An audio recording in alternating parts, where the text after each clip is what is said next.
क्योंकि अगला व्यक्ति सोचेगा कि हम इसे इतना कुछ कह रहे हैं और ये अभी भी चुप है। तो सम्मान पाने की सबसे अच्छी कसौटी यही है कि जहां आपकी बातों को मूल्य न दिया जाए और आपको बार बार नीचा दिखाया जा रहा हो, वहां चुप हो जाना ही बेहतर है। थर्ड पॉइंट जो मैं आपको बताने जा रही हूँ वो ये है कि अपने जीवन का कोई लक्ष्य तय कीजिए। फ्रेंड्स, आप अपना लक्ष्य सिर्फ रिश्तों को संभालना, सिर्फ बच्चों को बड़ा करना या पति और घर परिवार के लिए ही सारी सुविधाएं एकत्रित करना, क्या यही आपका जीवन है? जी नहीं। अपने जीवन में कोई लक्ष्य तय करिए और फिर उस लक्ष्य के प्रति निरंतर बढ़ने की चेष्टा करते रहिए और आप जानेंगे कि अगर आप हाउसवाइफ भी हैं तो भी घर में रहकर आप कितनी यूनिक चीजें कर सकती हैं, जिससे कि आपको सम्मान ही नहीं मिलेगा, आपको लोग नोटिस भी करेंगे। फोर्थ पॉइंट, ये जो फोर्थ पॉइंट है वो सबसे ज्यादा इंपॉर्टेंट है और वो है ना कहना सीखिए। The power of no.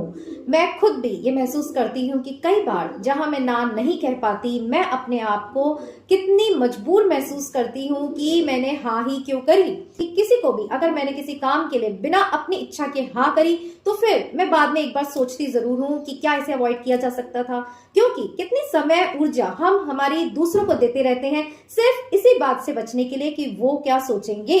देखिए, मैं आपको बता दूं, आप 1000 बार भी किसी के लिए हाँ हाँ करते रहें, एक बार ना आपके उस 1000 बार हाँ करने पर पानी फेर देगा। और इसीलिए आपको ये सीमा तय करनी होगी कि अगर आपको कोई काम नहीं पसंद, अगर आपको किसी के लिए समय नहीं है, तो आपको ना कहना जरूर से आना चाहिए। ये सबसे इंपॉर्टेंट पॉइंट है जो मैं चाहती हूँ आज से ही आप अपने जीवन में उतारें और फिर आपकी हाँ की भी इंपॉर्टेंस होगी। जी हाँ, जब हम किसी के लिए किए ही जाते हैं तो फिर लोग हमें ग्रांटेड लेते रहते हैं और हमारे समय की उन्हें कीमत नहीं होती। एक बार आप ना कहकर देखिए, अगली बार वो आपको किसी काम को बताने के लिए 10 बार सोचेंगे। करके देखिएगा और फिर मुझे बताइएगा। और पांचवा और आखिरी सीक्रेट टिप जो यहाँ अपने आप को स्ट्रांग बनाने के लिए मैं सभी लेडीज को देना चाहूंगी वो ये है कि अपनी सीमा खुद तय करें। जी हाँ, आप कोई किसी की प्रॉपर्टी नहीं है कि लोग आपको बताएं कि ये आपकी लिमिट है और ये आपकी लिमिट नहीं है। जी हाँ, अपने जीवन की बागडोर आप अपने हाथों में लीजिए।